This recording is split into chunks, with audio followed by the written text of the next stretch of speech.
Hello and welcome to week 3 of Writing 121.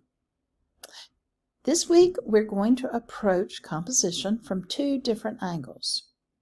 First of all, we're going to talk about grammar, how to put together sentences in a logical, coherent manner.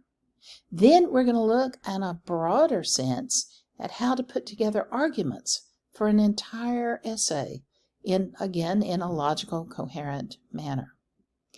Now, if I have ever mentioned that you have problems with sentence structure, comma splices, sentence fragments, run-on sentences, awkward sentences, any of that, this week, it's for you.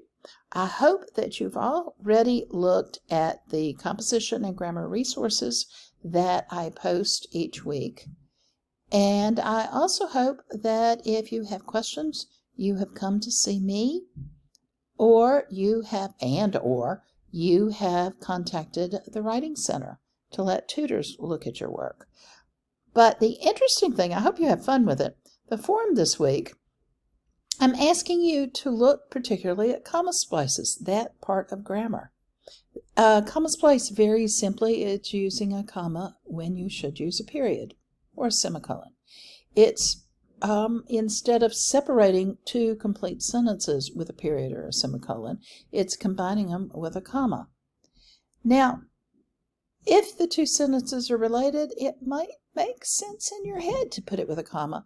It's still wrong in English grammar. Now, grammar is always changing. It's not set in stone, no matter what your high school teachers might have told you. But right now, a comma splice is wrong. I'll always mark it. But I want to know what you think about it. I have my own opinions, but I am giving you the opportunity in the forum this week to actually discuss with your classmates whether you think comma splices should be wrong at all. A lot of authors writing fiction, not nonfiction, but fiction, use it very effectively, I think. So it might be something that's changing. Your children probably it'll still be wrong. Maybe your grandchildren not so much. We'll see. Then your major assignment that's due on Sunday, I will ask you to choose again an article of your choice. Not the one that you used for a summary last week, another one.